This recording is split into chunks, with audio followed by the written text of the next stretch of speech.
Hello everyone, I am CP Jadaun, your UG NET management faculty. और आज हम देखने वाले हैं अपने डिस्ट्रीब्यूशंस में last two distribution, that is uniform distribution and exponential distribution ना। कंटिन्यूस डिस्ट्रीब्यूशन में ये दो टॉपिक और हैं हमारे पास, uniform distribution and exponential distribution. तो एक एक करके देखेंगे ये क्या होता है। और ये एग्ज़ाम में ये डिस्ट्रीब्यूशन से क्वेश्चंस काफ़ी कम पूछे जाते हैं in comparison to other distribution जो हम अभी तक देख चुके हैं। तो हम इनको जस्ट जल्दी जल्दी रिवाइज करते हुए या पढ़ते हुए आगे निकलेंगे, ठीक है। तो देख लेते हैं पहले कि यूनिफॉर्म डिस्ट्रीब्यूशन होता क्या है ना। तो यूनिफॉर्म डिस्ट्रीब्यूशन जैसे कि लिखा हुआ है uniform, one second. Uniform distribution is a probability distribution in which every value within a given range has equal probability of occurrence। इसका मतलब क्या है? यूनिफॉर्म डिस्ट्रीब्यूशन वो डिस्ट्रीब्यूशन होता है, लेट्स सपोज कि आपके पास नंबर हैं 1 से लेके 100 तक, आपको कोई एक नंबर इनके बीच में से पिक करना है ना। तो आप इनके बीच में 1 से लेके 100 तक 100 नंबर्स हैं, 98 है, 70 है, 80, बहुत सारे नंबर, सबको पिक करने के चांस कैसे हैं? इक्वल है ना। यूनिफॉर्म डिस्ट्रीब्यूशन वही डिस्ट्रीब्यूशन होता है जहाँ पर probability of distribution in which every value with in a given range has equal probability of occurrence. इस तरीके के डिस्ट्रीब्यूशन को हम क्या बोलते हैं? यूनिफॉर्म डिस्ट्रीब्यूशन बोलते हैं, ठीक है। अगर हम बात करें इसके फॉर्मूले की, तो वही है कि F X equals to 1/b-c, X belongs to between A and B. A is lower limit and B is upper limit. जैसे कि हम अभी बात कर रहे थे कि 1 से लेके 100 तक कोई भी नंबर पिक करने के लिए आप जहाँ पर इक्वल प्रोबेबिलिटी, सबको पिक करने के इक्वल चांस है, तो इस डिस्ट्रीब्यूशन को यूनिफॉर्म डिस्ट्रीब्यूशन बोलते हैं। और उसको प्रोबेबिलिटी को निकालने के लिए हम इस फॉर्मूले का इस्तेमाल करते हैं, ठीक है। जैसे कि हम देख पा रहे हैं, वन, अगर हम यहाँ एग्जाम्पल के थ्रू चलें तो ए क्या हो गया? 1 हो गया। और बी क्या है? अपर लिमिट, जो कि 100 है ना। बस हम यहाँ से पुट करेंगे और वैल्यू फाइंड आउट करेंगे एक्स, ठीक है। तो एक बात तो पता पड़ गया हमें, एक्स कहाँ से कहाँ तक लाइज करेगा? एक रेंज में लाया करेगा। लेकिन वो रेंज क्या है? ए टू बी है ना, ये हमें पता पड़ गया। और यहाँ पे हमें पता है every value between A and B has same probability density, है ना। और हाइट ऑफ दिस ग्राफ कितनी है? 1/b-a। हमें हाइट भी पता पड़ गया ग्राफ की, है ना। ग्राफ का हमें वो भी पता पड़ गया क्या है, बेस कितना होगा? b-a। और हमें पता है प्रोबेबिलिटी कितनी होती है? मैक्सिमम 1 होती है। और एरिया अंडर द कर्व कितना होगा? 1 होगा। देखो हाइट हमें पता है कितना है, 1/b-a, और बेस हमें पता है। इन दोनों को मल्टीप्लाई करेंगे तो एरिया अंडर द कर्व निकलेगा, इससे ये कट जाएगा, है ना। और 1 निकल जाएगा। तो हमें पता है कि एरिया अंडर द कर्व कितना होता है? 1 होता है। जैसे कि हम देख पा रहे हैं इस फॉर्मूले में जो हमारा आ, है, उसमें देखो कहीं भी वेरिएबल टर्म नहीं है एक्स, है ना। तो notice the formula contain only one value, that is 1/b-a। It does not depend upon x पे डिपेंड नहीं कर रहा है। That means the probability density remain constant throughout the interval। This is why this graph is rectangular, है ना।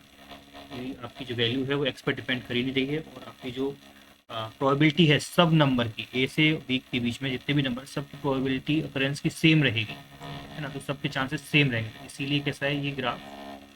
X axis के parallel है। जैसे कि अगर हम बात करें नॉर्मल डिस्ट्रीब्यूशन की, देखो वहाँ पे मिड में प्रोबेबिलिटी सबसे ज़्यादा होती थी और साइड में प्रोबेबिलिटी कम होती जा रही है ना। ऐसे ही इस केस में क्या हो रहा है कि प्रोबेबिलिटी सब पॉइंट पे सेम ही रहेगी, है ना। तो एक इम्पॉर्टेंट पॉइंट है।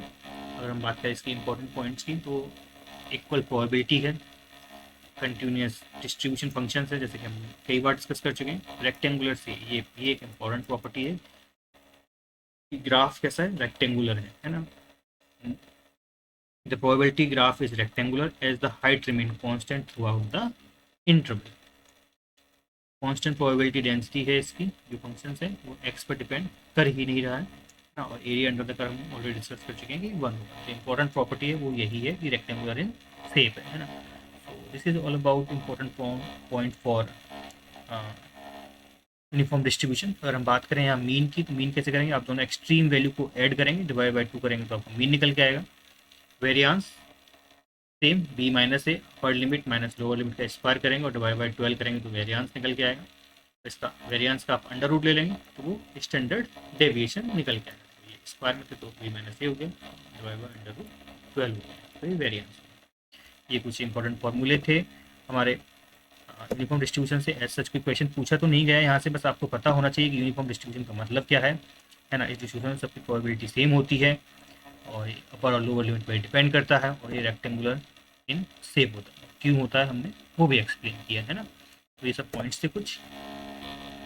ये फॉर्मूले भी आप एक बार देख लेना, ऐसा सकता है एग्जाम में कभी पूछ लिए जाए, बस पूछे तो नहीं गए।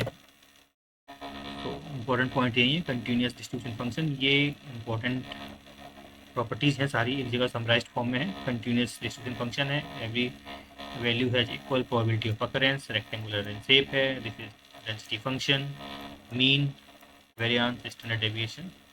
और इसकी एप्लीकेशन क्या है, random selection, simulation, random number generation में इसका इस्तेमाल करते हैं।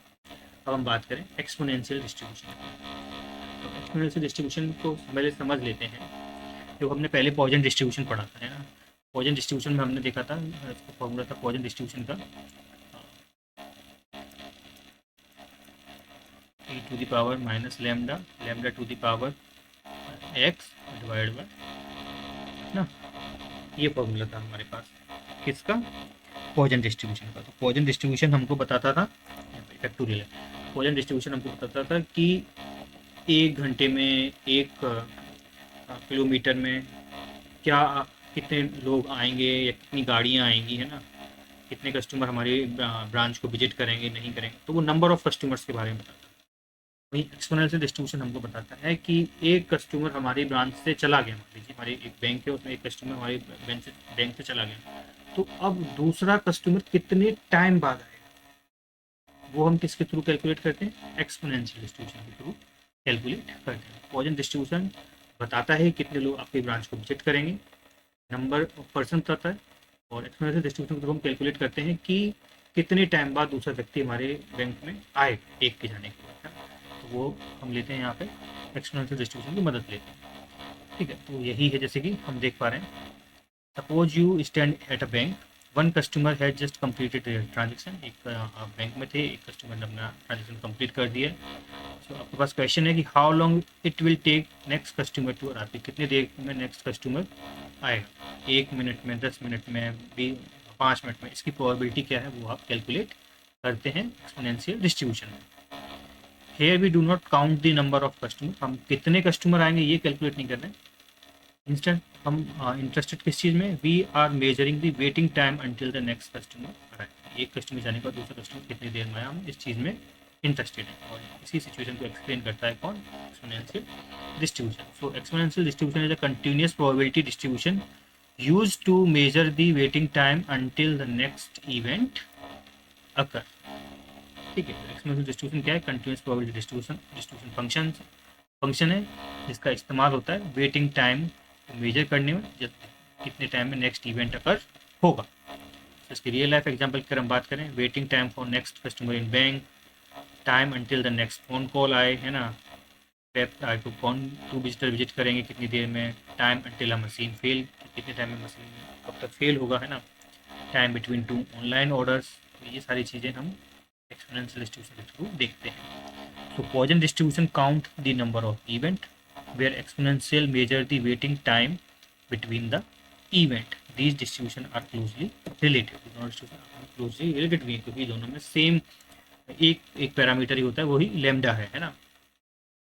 Poisson distribution count the number of event, exponential distribution measures the waiting time, waiting time देखो यहाँ पे इससे क्या कीवर्ड है, एक तरीके से हम कह सकते हैं।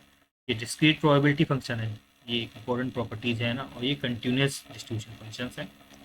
इसका आउटपुट हम कैलकुलेट करते हैं नंबर ऑफ इवेंट्स को, यहाँ पे हम टाइम को कैलकुलेट करते हैं, प्रोबेबिलिटी बेसिकली है ना, and number of customer in 1 hour, for example 1 घंटे में कितने लोग आएंगे, waiting time for next customer, एक चला गया अब दूसरा कस्टमर कितनी देर में आएगा, वो हम एक्सपोनेंशियल में देखते हैं। अगर हम बात करें इसके फंक्शंस की, तो that is F X equals to lambda to the lambda into E to the power minus lambda X, ये हमारा यहाँ पे फॉर्मूला है जहाँ पर x is always greater than 0, कभी x नेगेटिव नहीं हो सकता। और इस फंक्शन की सबसे ज़्यादा प्रोबेबिलिटी कहाँ पे होगी, देखो कहाँ पे x कभी नेगेटिव नहीं हो सकता, और सबसे ज़्यादा प्रोबेबिलिटी कहाँ पे होगी, x नेगेटिव पावर में। जितना छोटा x होगा प्रोबेबिलिटी उतना ज़्यादा होगी, तो that mean x equals to 0 पे सबसे ज़्यादा प्रोबेबिलिटी होगी। जैसे जैसे टाइम बढ़ता चला जाएगा प्रोबेबिलिटी की वैल्यू कम होती चली जाएगी, है ना। तो x क्या है हमारा, वो लैम्डा क्या है हमारा, एवरेज रेट ऑफ अकरेंस है, सेम थिंग, है ना। x क्या है, waiting time until the next event, जो आपका वेरिएबल है। और ये क्या है हमारा, इधर कांस्टेंट। सेम थिंग अभी हम जो देख रहे थे, इसकी important properties, x can never be negative, x कभी नेगेटिव नहीं हो सकता। मतलब एक आदमी चला गया, एक चला गया, तो उसके बाद हम देख रहे हैं, तो नेगेटिव कैसे हो सकता है ना। The curve start at maximum value when x equals to 0, वही बोला ना। इससे मैक्सिमम वैल्यू कहाँ होगी इस डेंसिटी फंक्शन की, x इक्वल्स टू 0 पर, और धीरे धीरे प्रोबेबिलिटी की वैल्यू देखो टाइम के साथ कम होती जा रही है। As waiting time increase, the probability decrease exponentially. Same thing. And area under the curve is 1. Important property की बात करें, कंटिन्यूस प्रोबेबिलिटी डिस्ट्रीब्यूशन फंक्शन है। यहाँ पर वेटिंग टाइम को मेजर करते हैं, है ना। पॉजिटिवली स्क्यूड डिस्ट्रीब्यूशन, देख पा रहे हैं कि ग्राफ जो है पॉजिटिवली स्क्यूड है ना। हमारा जो एक्सपोनेंशियल डिस्ट्रीब्यूशन है वो कैसा है, पॉजिटिवली स्क्यूड डिस्ट्रीब्यूशन है। मेमोरी लेस प्रॉपर्टी है, इसका मतलब क्या है, the probability of waiting for next event does not depend upon how long you have already waited. क्या मतलब है इसका, suppose you have already waited 10 minute, आपने ऑलरेडी 10 इंतजार कर लिया। The probability of waiting 5 more minutes, आप और 5 मिनट वेट कर रहे हैं, is same as if you just arrive at the bus stop. आप अभी अराइव हुए हैं या 10 मिनट पहले से बात कर रहे हैं, 10 मिनट पहले से भी अगर आप वेट कर रहे हैं और आपको 5 मिनट और वेट करना, तो 10 मिनट काउंट नहीं हुए, 5 मिनट से ही देखेंगे, है ना।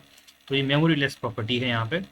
और तो एरिया अंडर द कर्व कितना है, 1 होता है, बार बार बात कर रहे हैं। वही यहाँ पे एक ही वेरिएबल होता है, मीन की वैल्यू 1/λ है ना।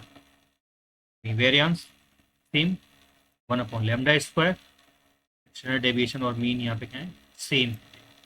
जोड़ लेंगे तो अगेन वही सेम चीज़ आ जाएगी। एवरेज वेटिंग टाइम है हमारे पास, lambda is average rate of occurrence है, कितनी इवेंट्स हो रही हैं। 1/λ क्या हो जाएगा, average waiting time between the consecutive event. ज़्यादा important points for Poisson distribution and exponential distribution जो हम अभी तक देखते हैं, तो आप इसको देखिएगा।